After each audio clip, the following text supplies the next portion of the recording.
So good afternoon and thanks for joining us today. Today's session is CPD related to exploring theory in the Education and Childcare T-Level. So thank you for joining us. We'll just do some quick introductions. My name's Helen Scanlon. If you haven't already met me, I'm the Provider Development Officer for NCFE and I look after and support the Education and Childcare T-Level. I've been doing so since May of last year, so keen to share any learning and top tips from all of our centres. I'm going to hand over to Janet now. Thank you. Hello, everyone. So my name's Janet King. I'm the Sector Manager for Education and Childcare. Hopefully, I will know most of you that are either on the call today or listening in at a later date. And so all things connected to the cash portfolio, especially in relation to early years and childcare, I will have sort of my arms around those, and of course the T-level in education and childcare. And I'm going to introduce you to Stacey Mann. Stacey. Hi, I'm Stacey Mann, the Early Years and Childcare Subject Specialist at NCFE, working on the cash branded products very closely with Janet King with the Early Years and Childcare. Okay, between the three of us this afternoon, we're going to be running this afternoon's session. And as I say, please use the question box for any questions you have related to anything we see in today's session and anything T-level related. We're going to start off with a poll, and it's related to the subject area. And what we'd like you to tell us is which of the following learning theories do you feel the least confident in teaching? So I'm going to launch that poll for you. You should see some options on your screen. If you just let us know which of those you feel least confident so that we can adapt and bespoke the session this afternoon in relation to where you are telling us you're at, please. So not a trick question, and I'm not going to be sharing the answers. I'm just going to be summarising what people have said to help us inform what we do this afternoon. So we've got 25% voted so far, so I'm going to leave that poll open a little while just to give you the opportunity to tell us which of those you'd like us to possibly focus on or give more emphasis to. We're at 42% now, so I'll just leave it open a while longer. So please tell us which of these theories you feel the least confident in teaching, please. As I say, it will guide what we're going to talk about this afternoon.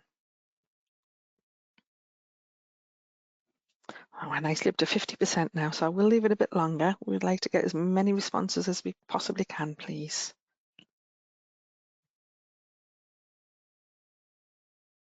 And I'll just leave it a bit longer. We're at 67% now.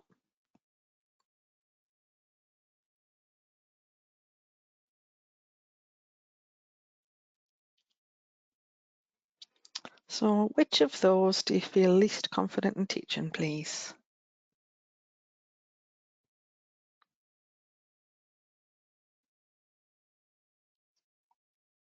I'll just give just a couple more seconds. Just let us know which of these you'd like probably us to focus on a bit this afternoon.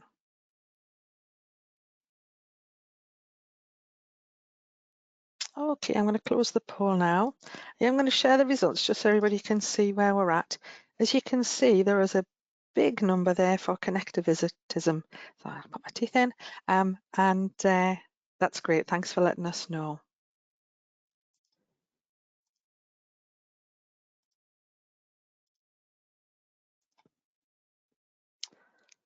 Okay, I'm going to hand over to Janet and Stacey now.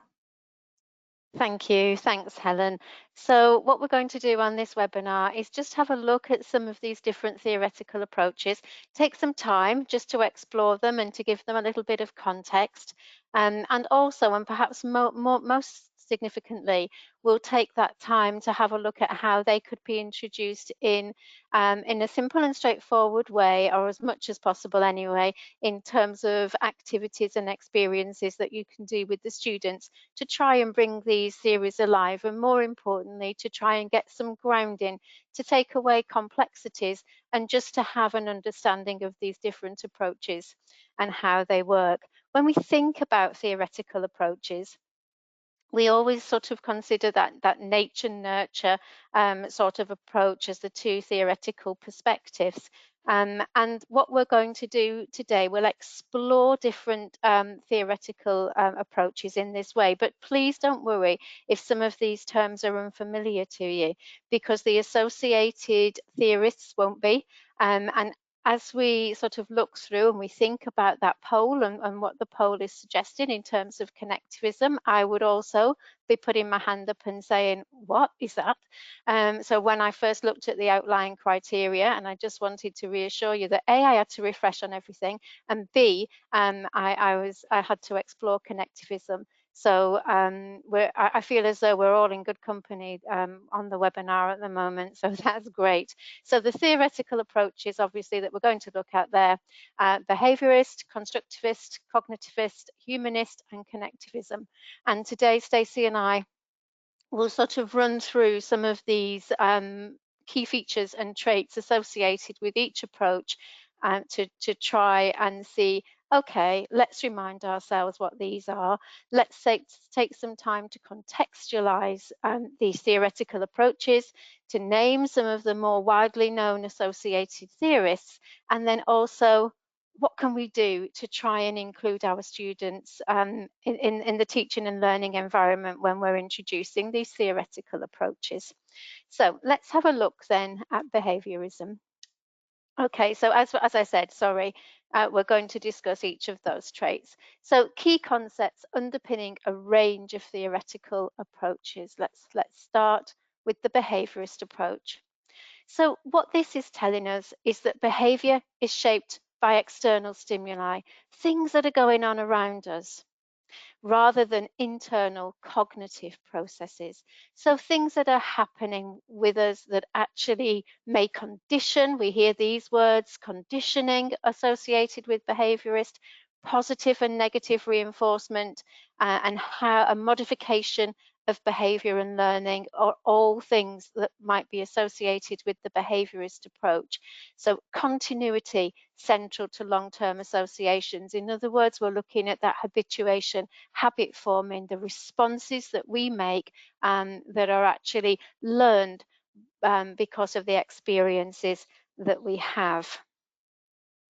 So if we move on to the next slide, one of the key theories there that I know everybody will be nodding along with, of course, is Bandura. And one of the things that Bandura is associated with is the social learning or observational learning, and students will find it, you know, sort of fairly straightforward to be thinking about the Bobo doll and how we learn by imitation, how role modeling, positive and negative, can have that impact. So one way this could be explored further by students in class is through independent or group study. So we've got some ideas here of one of the ways that you could think about it. Now again, thinking about behaviorism and exploring those key principles, those characteristics and traits with the students, making sure that actually we're not just remembering Bandura and the Bobo doll and what that means, but actually that the association is with that sort of conditioning, with that social learning and observational learning attached to the behaviorist approach. So making sure that we're always sort of tying in those theorists back to that theoretical approach is useful.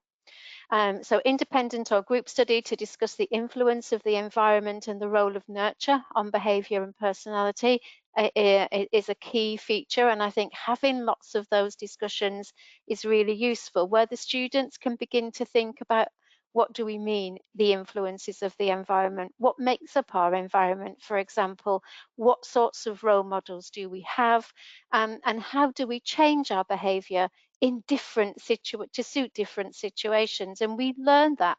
How do we learn that? Some of the way we behave with our friends, with our peers, is going to be different than the way we'll behave in a different social group, and so on. So rich conversations around that. And then finding out about Bandura's experiment, so the Bobo doll being the classic there, and being able to bring that back and reflect on it. You might find some little YouTube links on that as well, where you can explain it, but then looking at the importance of role models and how those habits are formed.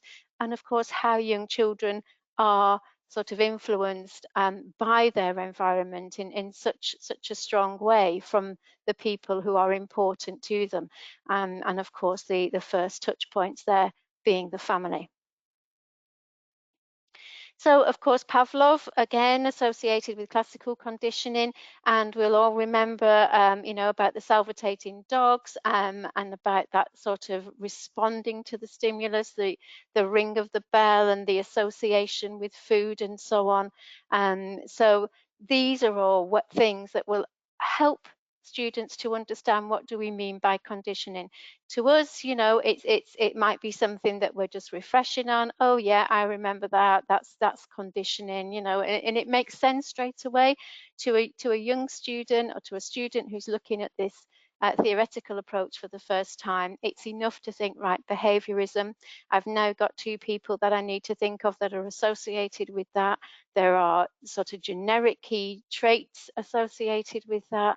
And what does conditioning mean, and that sort of habituation and habit forming and the way that we actually respond to external stimuli. And Pavlov is a good example of making that point.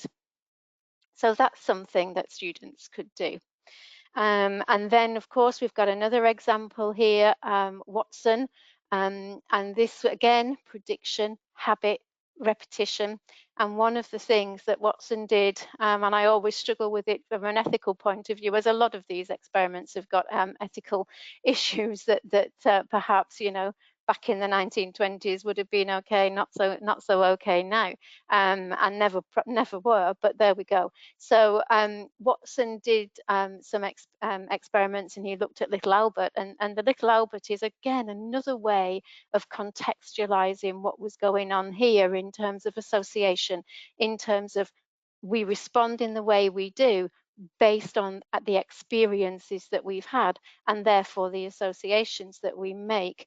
And what Watson was doing here with Albert, who was these experiments were done sort of in that first year of life with Albert, from around 9 months to 11 months of age, and he was introduced to a rat, a white fluffy rat. Now we might think, oh, straight away, because of our own sort of fears and whatever we associate with rats, other people would say, oh, lovely, because of the way they may associate with rats.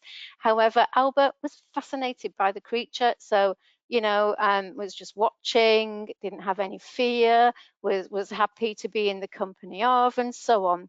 And then what they started to do, Watson and his associates, what they started to do was bring together a loud noise, quite a startling and harsh loud noise, every time they introduced the rat to Albert, and other sort of animals as well were used as part of this, rabbits, monkeys, I think.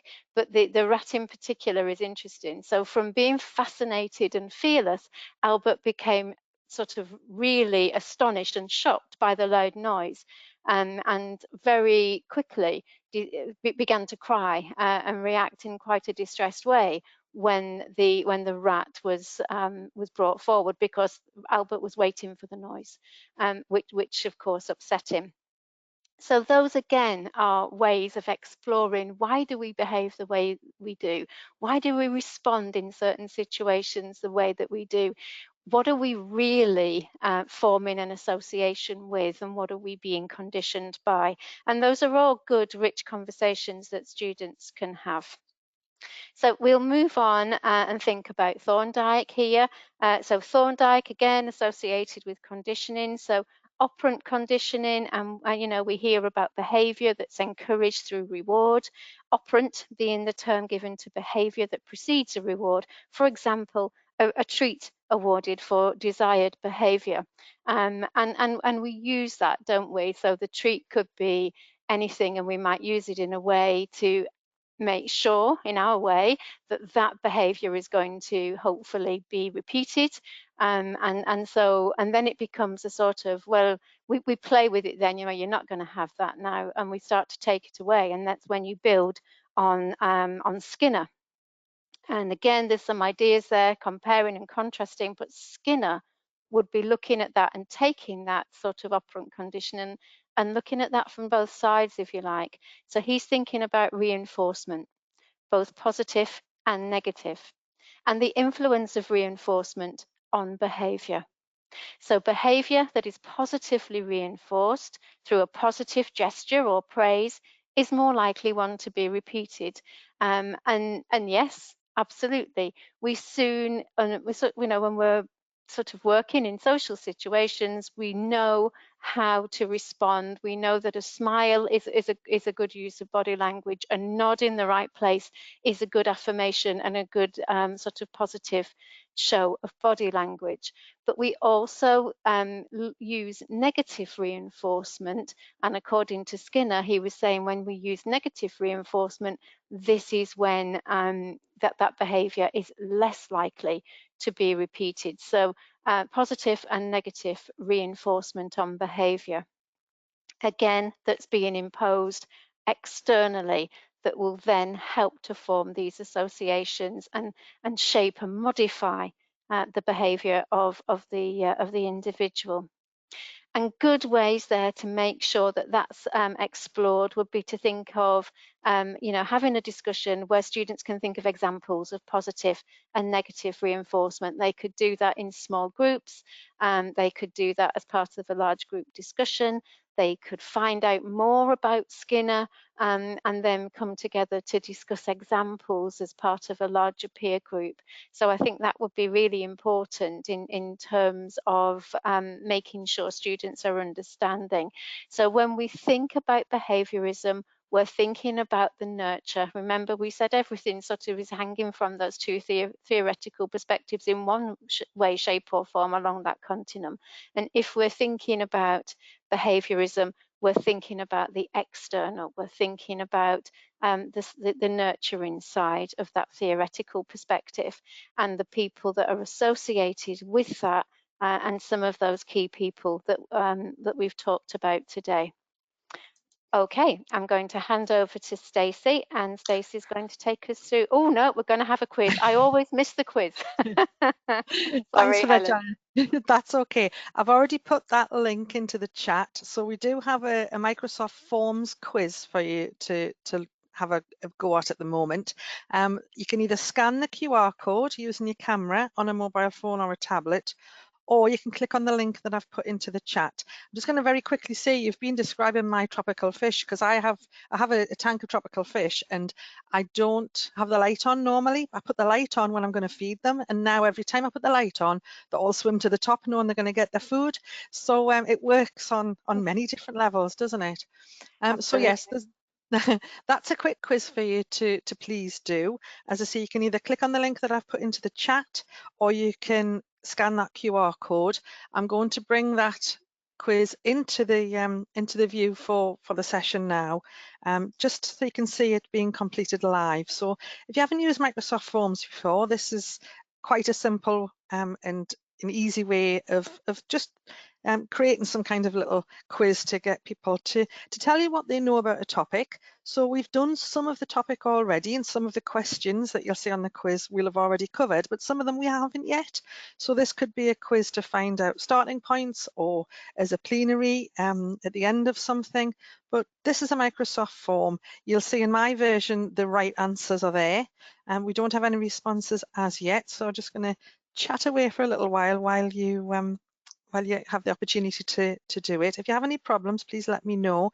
As I say, the link is in the chat, or you can scan the QR code that was on the screen just there. So I've just popped that back on in case you still need it. I'll give you another minute or two just to please have a quick complete of our quiz related to today's CPD session. Brilliant examples, I think, aren't they, of some of the digital and innovative things that you can do to just sort of remind students of these areas. And for a lot of students, the word theory is enough to, turn them off. And what we need to do is just make sure that they've got some sort of grounding and some sort of understanding. They're not psychology students, and that's not the intention. in relation to some of these theorists and theoretical approaches is, remains important. So these sorts of things are really good, Helen. Absolutely, and it's just to shake it up a little bit, just to use the technology that we've got. I mean, this is something that we've started using because of lockdown. So this is one of the benefits, if you like, of not being in person with people. We're having to use more a wider range of assessment methods and engagement methods. So based on one of the learner theories that we're going to talk about, this is one example. And I'm a bit of a technophobe. I'm a bit scared of technologies, and I found these quite easy to learn how to do. So if you'd like any guidance on how to do them, please let me know. I'll point in the right direction, or I'll take you through it if you want to have 10-15 minutes in a Teams chat. As you can see on the screen, we've got 3 responses now, and I have said what's your name just so that we can, 4 responses now, thank you. I'm going to click on the responses just to show you what you get. Now you get how many responses you've got, how long it took them to do, and the status of it. You can actually get the answers in an Excel document so you can see what everybody says. We've got people completing them, and then this has now given us a visual representation of the answers. I can click into individual people and get the data related to who actually said what, but for the purpose of today I'm not going to do that. But then we've got some multiple choice questions with people's responses. As you can see on the screen, it's telling us who said what and what people said, etc. And then also we've got a Likert scale, if you like, at the bottom in relation to learning theories. And we want to know, we're splitting up teaching the core knowledge, assessing student knowledge, creating formative assessment tasks, and supporting students to apply theory to practice, the 4 mainstays, if you like, of good quality teaching and learning. And it tells us who put what and what kind of feeling we've got in relation to it, and it's updating live, as you can see. Just see there's another response just come in. So we've got medium and high for teaching the core knowledge. We've got a mix between medium and high of assessing. Creative formative assessments is a bit lower, as you can see, and then supporting students to apply to practice is high again mostly. So it looks like creating formative assessment tasks such as this would be something that we could help you with and support you to develop your confidence in doing. So thanks for that. You're wonderful. I'm going to go back to the PowerPoint and continue on. And now we're handing over to Stacey. Thanks, Helen. I really like those Microsoft Forms. I'm going to start using them loads myself. So I'm going to be taking you through the cognitivist approach. I apologise if you can't hear me very well because I can't hear myself at the moment. I've just gone deaf in one ear. So hopefully you can hear me okay. We can, Stacey. You're coming through loud and clear. Oh, good. It might be louder than usual because I can't hear myself. So the key principles taken from a cognitive approach are the act or process of knowing. So it's that driven by mental processes rather than the environment. Individuals process new information by making links with prior knowledge. Learning is measured by a change in an individual's schema, and schema is a word that we're probably quite familiar with, but we'll talk about that a little bit later on. And instruction should be logical and well structured. I think it's very, very important to make those associations, as Janet said, to enable the students to remember who is associated with what, especially for the kinesthetic learners, because they will learn some of these processes, some of these approaches, and then go into placement and go, oh yeah, that's what Stacey and Janet were talking about, or that's what Helen said, or whatever that might be. And theories can be quite heavy, and so it's great to get the students to tune in and give those examples to cement the knowledge. So the first theorist we're going to look at within this umbrella of cognitivist approaches, sorry, I think that's a repeated slide, is Carol Dweck. So she's associated with attitudes to learning, how we're motivated by learning and to learn. And the associated terms include entity and incremental. So there are 2 main mindsets that she discusses, which she thinks we can navigate life with, and that's a growth mindset and a fixed mindset. Having a growth mindset is essential for success. It's developing the right mindset for improving your intelligence, knowing that you can do something and having a can-do approach. Entity refers to an individual's belief that abilities around cognition and intelligence are fixed. So it might be that you say to yourself, I can't do maths. And incremental is about cognition and intellect being more malleable. If I try hard and practice, my maths will improve, and using the power of yet. So I may not be able to do this yet, or I can't do maths yet, or I can't do this particular thing yet.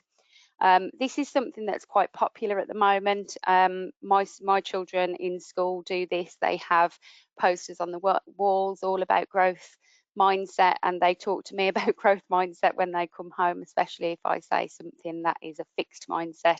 They do remind me, as children do. And ways that you can support the students and get them involved in this particular theory is to discuss how they feel about learning themselves. What are their own motivators and their barriers to learning? Really getting them to tune in. You can also research Dweck and her work on motivation and discuss that as small or large groups. You can look for definitions of entity and incremental and discuss that as a peer group, and also reflect on that, on your own attitude to learning and motivation. And that's often when you find where those attitudes came from, because it's often from learned experiences.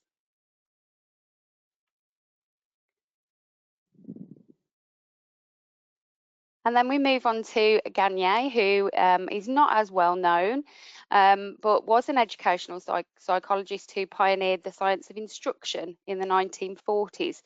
His book, The Conditions of Learning, was first published in 1965, and it identified the mental conditions that are necessary for effective learning. So he looked at the 5 categories of learning, being verbal information, intellectual skills, cognitive strategies, motor skills, and attitudes. He suggests that learning tasks can be organized in a hierarchy from stimulus recognition to problem solving. The students can again research the 5 categories of learning and discuss with their peer group. It will be an excellent way to get to know what he did and to support it in how this applies to early years. Then we have Piaget. Piaget is probably the one that everybody is quite familiar with. And this one is about how children learn. So their schemas, assimilation and accommodation. So this theory was extended quite a lot, and a lot more work done on schemas in particular by Chris Athey and Kathy Nutt-Brown. We probably see it more so nowadays in characteristics of effective learning, and it's used in the planning for the children within the EYFS as well. So we look at unique child and we look at schemas that the children may be displaying that we can use as a motivation for learning. So a schema is our understanding, our knowledge base. The assimilation is about taking in and understanding new information, and then accommodating, so extending our understanding, building and modifying our knowledge base. According to Piaget, children are born with very basic mental structures, genetically inherited and evolved, on which all subsequent knowledge and learning are based. Schemas are the basic building blocks of such cognitive models and enable us to inform a mental representation of the world. And the ways that we can support the students with this is by researching the stages identified by Piaget and then discussing thoughts with the use of examples as a peer group. And if we've had a reflective pause in between sessions, the students can also reflect on their placement and if they've seen any of these theories in practice.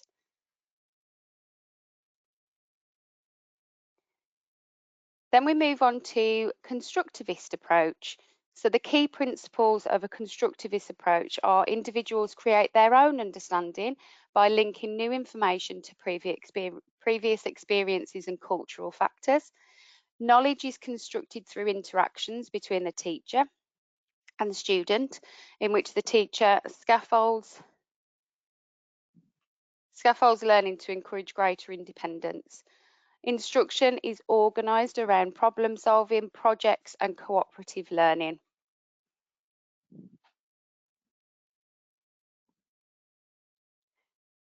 And Bruner suggests that all learning at all levels is best achieved by moving through these 3 stages. So inactive, which is action-based, learning by doing. Iconic, which is image-based, and that's sensory stimulation that we provide. And symbolic representation, which is the language that is being used.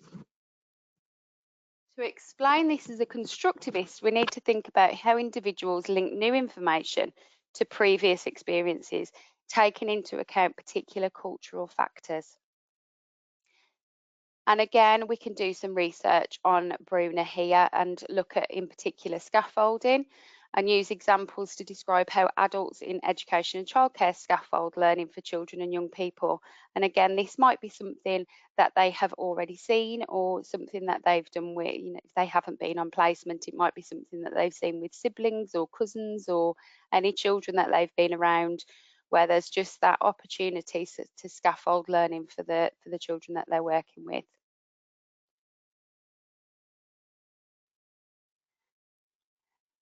Then we have Dewey as a constructivist as well.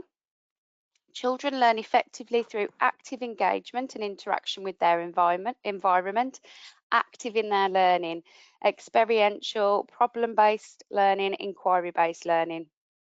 John Dewey said that children learn whilst doing, and agreed with Vygotsky that this was often from the more knowledgeable other. He was an advocate for the emergent curriculum, which we now call planning for interests, or looking at characteristics of effective learning.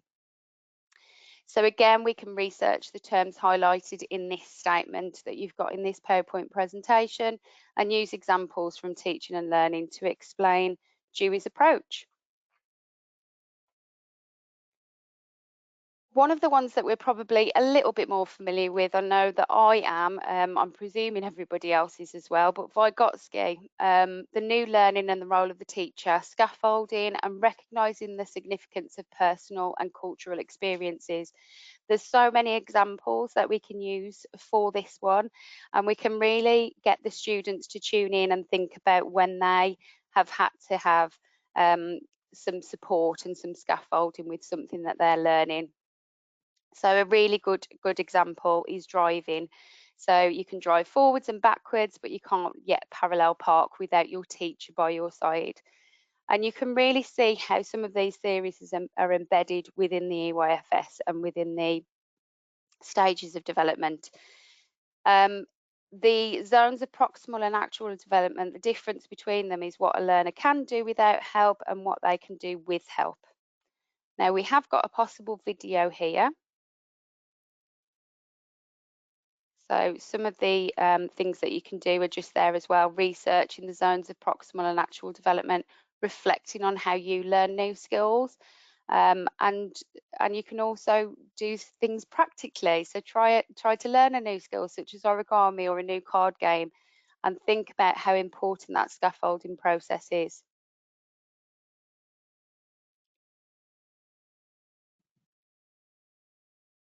Sorry, Helen, have we got the video? Yes, sorry, I was just letting you finish and then I was going to dive in and say I'm just getting it ready, so just bear with me. While Helen's just loading up that video there, I think, thanks Stacey, because I think what really came to light there was the similarities sometimes between that cognitive construct and that social construct. So, Piaget, for example, Gagne, for example, and that sort of that cognitive functioning that's going on at particular ages and stages and sequences and so on, sort of contrasted in a way with Bruner, who's saying, and Vygotsky, who's saying, don't forget about that social, cultural influence and impact, and how we've got some similarities there, but we've also we mustn't forget, according to Bruner, the importance of scaffolding, according to Vygotsky, the importance of the social cultural experiences, and the important role of the adult. So hopefully we'll learn a little bit more from the video. Thank you. So it should be playing now for you. Is that working okay? That's lovely. I can see it very well. So this is just a video from YouTube, and there's quite a lot on there about the zone of proximal development. But I thought this one was quite nice because it's animated and there's no speaking. I think sometimes when somebody's speaking over the video, as I am now, it can be a little bit distracting. But this takes you all the way through what the zone of proximal development is all about, what Vygotsky stood for, and it's something that you can keep returning to. I think it's very difficult sometimes to digest everything about the theories, and it's nice to be able to return and revisit and not have to say in front of all of your peers that you don't quite understand it, but you can have a look at this video afterwards to just take you through a visual representation of what Vygotsky was all about.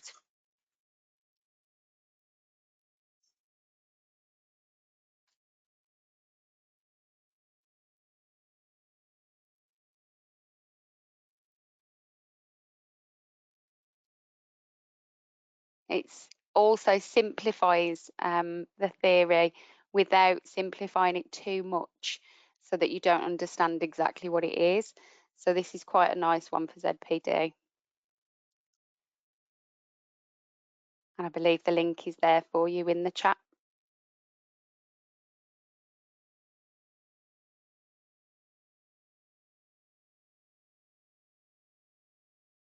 I'll pop it in when the video finishes, just in a second.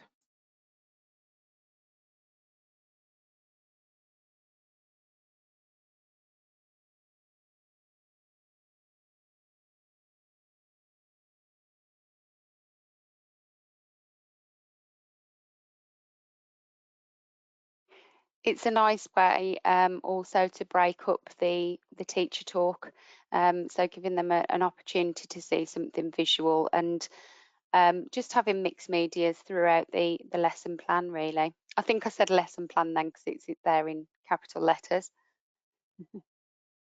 Pass back over to Janet. Thank Who's going to you. take you through the humanist approach. Thank you. Thanks, Stacey.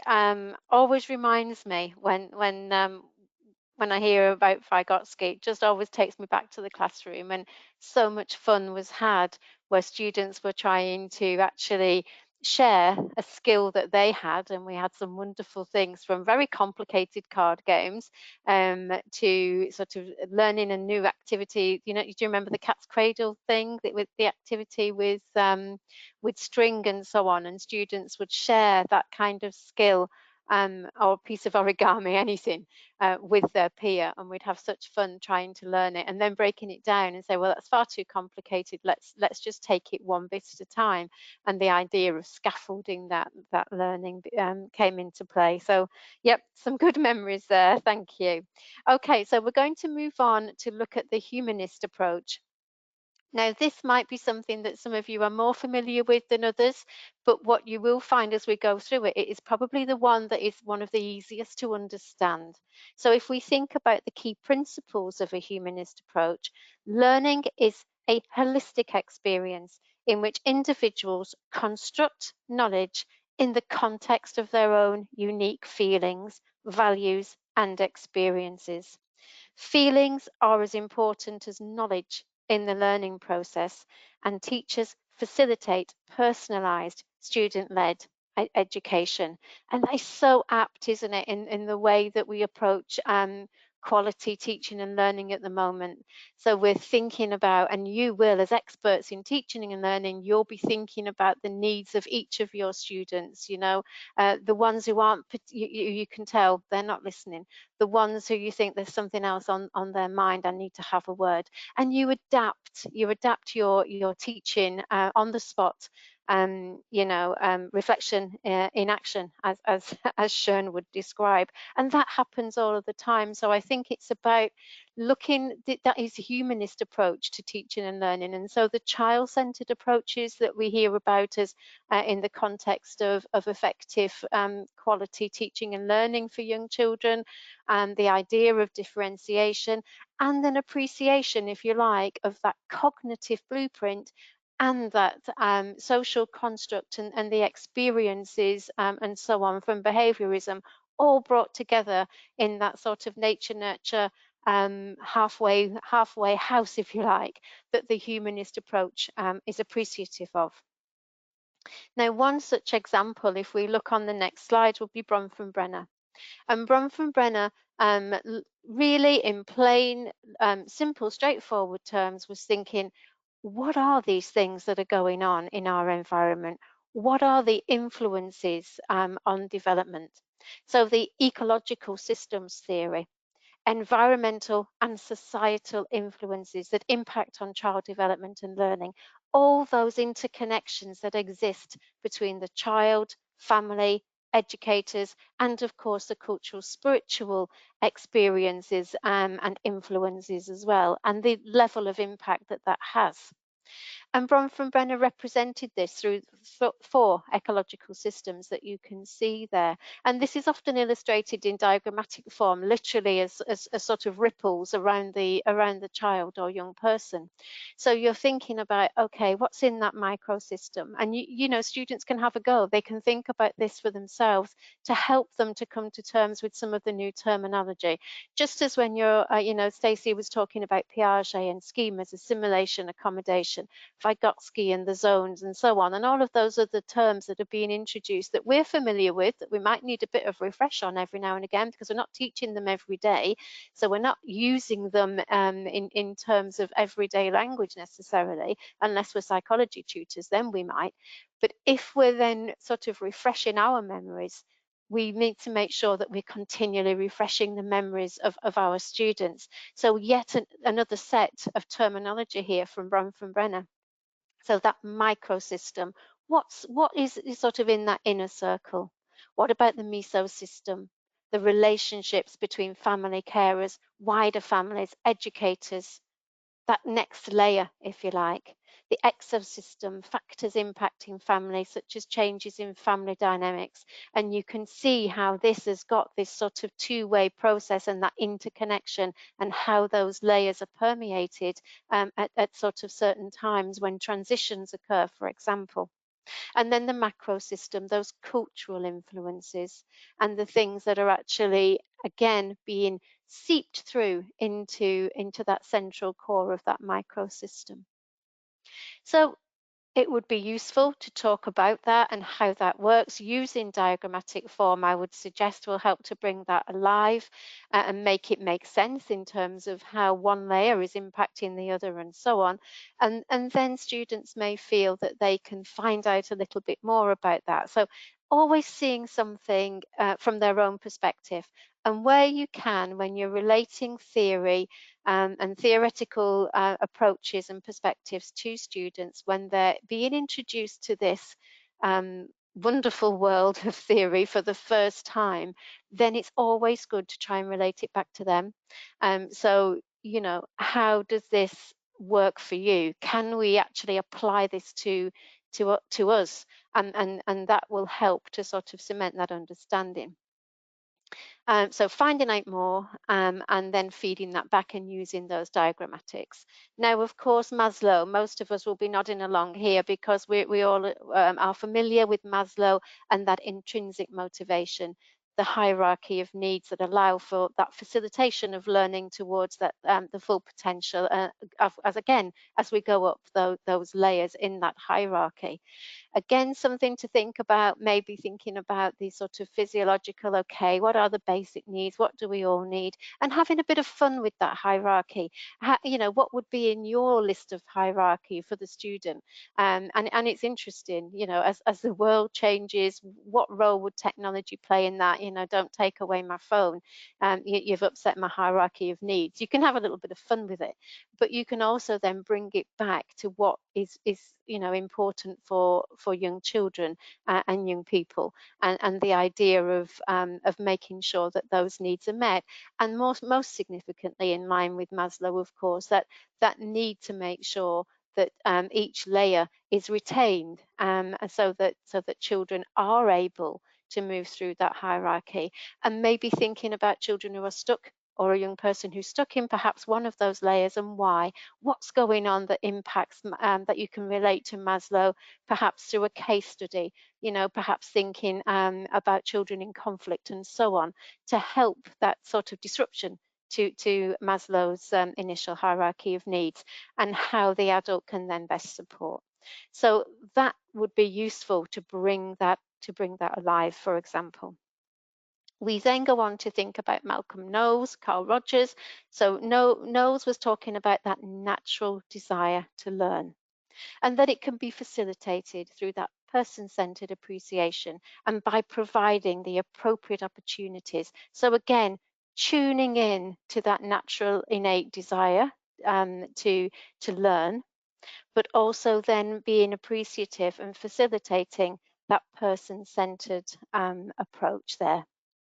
And Carl Rogers, that sort of the healthy environment for learning and growth is one of the key factors here, and that acceptance, that unconditional positive regard, valuing individuals, encouraging individuals to participate and contribute, having that sort of sense of belonging, showing empathy, and have again that recognition of the intrinsic desire to learn. So humanism, as I say, something we all understand very well, and it's just almost along that continuum of nature and nurture. It's almost bringing those together. And then we're going to move on to connectivism. Now, connectivism is one that most people had scored high on. They don't know very much about this one, and as I said, that would be one that I definitely needed to find out more about, and I don't know enough about. But what I can do is share what I do know and what I've been able to find out. So, connectivism really is something that's part of modern day teaching and learning in terms of that use of technology, and all kinds of technology and the way we learn now. So technology has created new ways for people to share knowledge and learn from others. And we know that, and it's an appreciation of that, I think, and an acceptance of that. How do we learn? Learning has evolved. I know that students now have different expectations in terms of what's going on in the classroom. Indeed, teachers now have had to, in fact, we've been channeled, haven't we, over the last couple of years into using these blended approaches, maximizing technology. It's been coming for a while. And I think, these last 2 years, these last 2 academic years have really channeled that. So connectivism is about facilitating students so that they can independently seek out new information online. So thinking about the accessibility of that, the safeguarding around that, the management of all of that, and students learning outside of traditional classrooms through peer learning networks and massively open online courses. It's massive now, isn't it? That's a great big sort of industry. And Siemens and Downs, we can see on the next slide, were two of the leading theorists here, where we're looking at learning through technology and how knowledge is accessed and utilized. And it's interesting because a few years ago, people would have gone to a book when you asked them a question. They'd have thought, oh, I need to go to the library. I need to do a little bit of research in the library.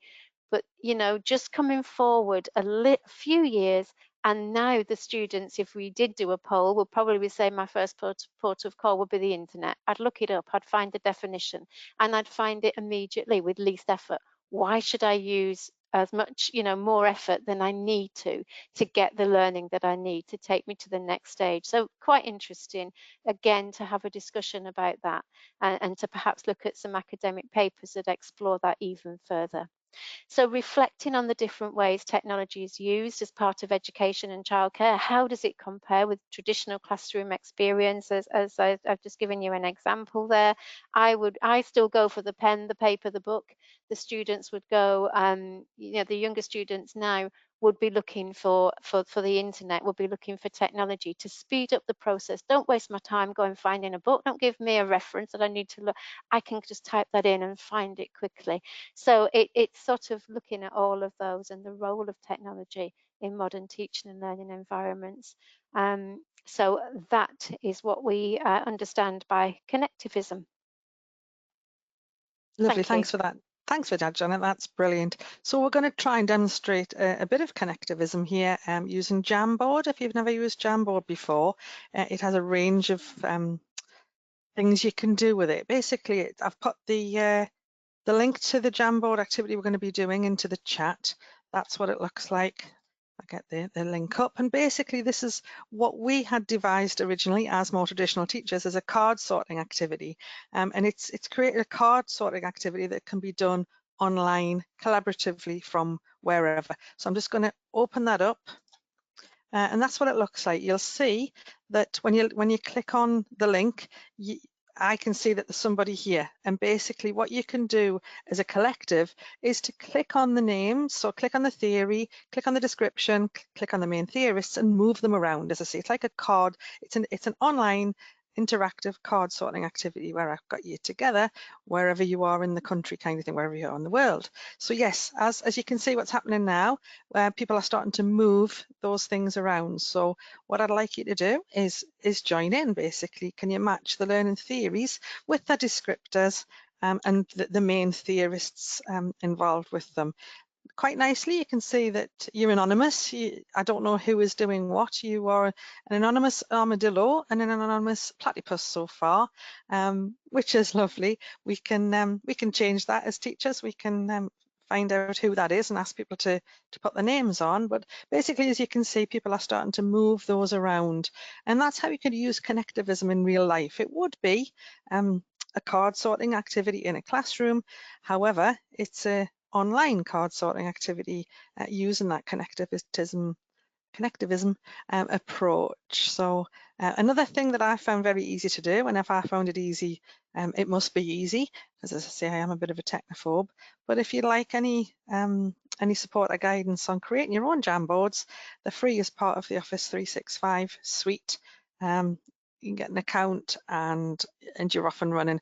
This is a sorting activity. You can also have post-it notes where things can be on notes to move around, or people can create their own post-it notes and put things onto themselves. So there's lots of different ways you can use this type of activity online. I'm going to ask you to pause a second, because you can see at the top here that it says that this is screen 1 of 2. If I click to 2 of 2, that's the answers. Those are all sorted into their correct areas, and that can be downloaded as a PDF and printed off. Either you can do that yourself or your students can do it, but that's what it would look like if it was all sorted. Quite nicely, people are moving them around and putting them together in different ways, and as I say, that's absolutely fine. It's whatever works for the people doing it, but that's just one example of how to do that. So thanks for that. I'm going to come back to our PowerPoint. So as I say, that's what it looked like. That's the link to it. Please contact me or us if you'd like any further information. Okay, I think this is back to Stacey. Thank you, Helen. I was just chatting away to myself and not unmuted myself. So just as a last note really on how to support the students with theories, some of those lovely innovations that Helen has showed us today are fantastic, but also don't underestimate the power of a peer presentation, considering the different approaches and the theory that's been explored over the previous sessions. When I was doing this sort of thing, I was about, it was about 22 years ago, and I still remember doing my own presentation about theory. We did a whole presentation on who is the giant whose shoulders we stand on, which was all about using the understanding gained by major thinkers who have gone before us and came up with our own theories as well. And it really helped to cement some of that knowledge. And I remember one of my students saying to me, that we were talking about VARK, about visual, auditory, read, write, kinesthetic learning, and she said, Stacey, I think there's a fourth, fifth one to that I think I assess my own learning by judging how well I can tell somebody else about what I've learned. And so I thought that was really quite profound.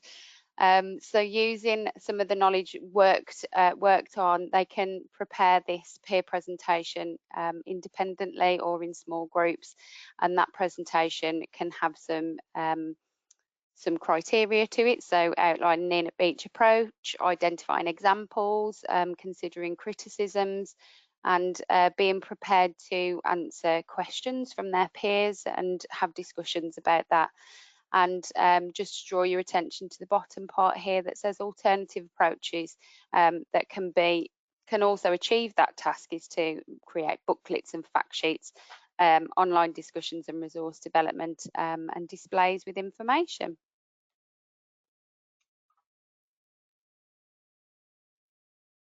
Okay, I'm going to come in now. I've been keeping an eye on the question box and nothing's come in.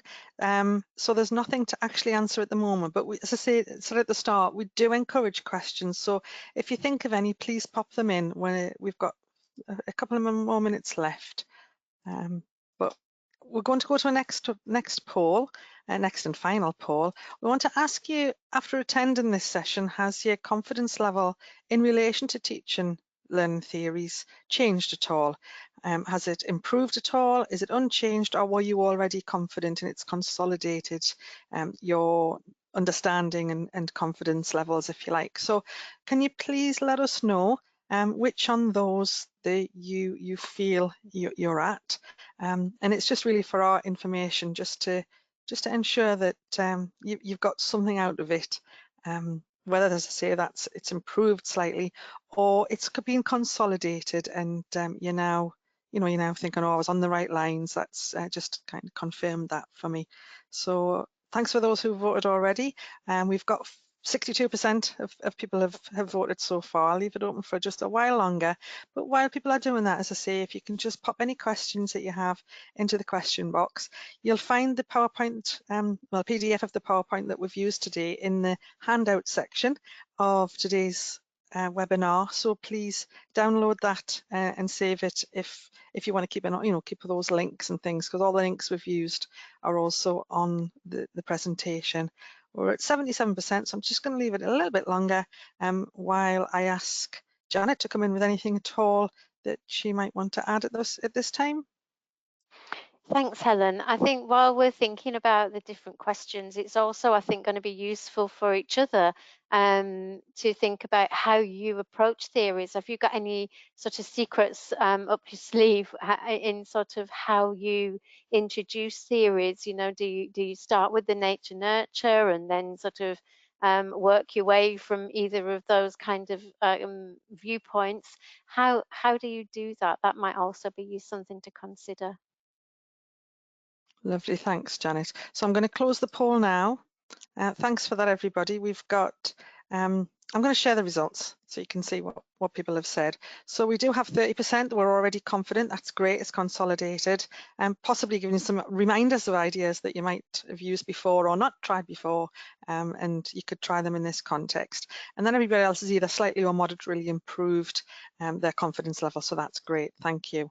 I think I'm going to hand over to Stacey for this next slide. You are indeed. So we have some other areas that we've identified that may need to be supported, which are coming soon. So attachment theory, language acquisition, models of reflection, and social identity theory. And of course, we're always open to any suggestions that you may have that you would like us to do a session on. Lovely, thank you, Stacey. So that's great. I'm going to go on to the last slide and say thank you. That's a really good segue. Thank you, Stacey, for saying we really want your input on what we do. So as you log out today, you'll be given access to a short evaluation of today's session. We really encourage you to complete it for us, please, because we do like to adapt what we do in relation to what you tell us. So that's to do with either topics or approaches, etc. We do have a question come in, so we've got a little bit of time left. Thank you for this question. My students find it hard to match theorists to current practice. Have we got any tips for that, please? That's a good one. And I think, it's really important to always contextualize it. So how do you do that? And I think one of the ways might be to perhaps you could use video clips, or you could have a case study where students are reflecting on something, or you indeed as a lecturer bring something into the mix where you've got a bit of a case study and something happening, an area, an aspect of play or learning and so on. So you could use something to bring schemas alive, for example, and you could think about those repeating patterns in a child's behavior and then introduce schemas. You could be thinking about a child and the key person is telling you, or the key person has shared that there are significant things going on in that child or young person's life, and then you're able to think about that sort of, okay, so how is that related back to theory? What can we, and then therefore, what does that mean that we need to do now that we've recognized that as being significant for the child's present, and of course potentially for their future as well. So I think using case studies or using sort of real life examples that realistic examples of experiences that children and young people are likely to have, and relating that back to the theory, really unpicking it can be useful. Thanks, Janet. And we've got people starting to as well share the tips, like you said. So thank you for this one. I printed out A3 size posters of the theorists, which I hung up high. Each week we had a quiz as they came in with a 5-minute timer. Then I asked the question. So excellent idea. Reinforced visual in the classroom, but then quick quizzes and getting them used to that sort of approach. Excellent. Thanks for that. That's a great idea, isn't it? Not only is it difficult when you use the word theory and theoretical perspective, but then everything associated with that seems to have difficult names and terminologies to get your head around. So that's a really good affirmation, really good example. Absolutely. So thank you, everybody. We've hit the end of our time today, and that was a packed session with hopefully a range of activities, a bit of confirmation about the theories. Please let us know what future sessions you would like us to do and what you would like for us to focus on. Thank you ever so much for attending and participating. We couldn't do it without you guys. So thanks a lot. Stay safe, stay well, and we'll see you next time. Thank you. Thanks, everyone. Thank you. Bye-bye.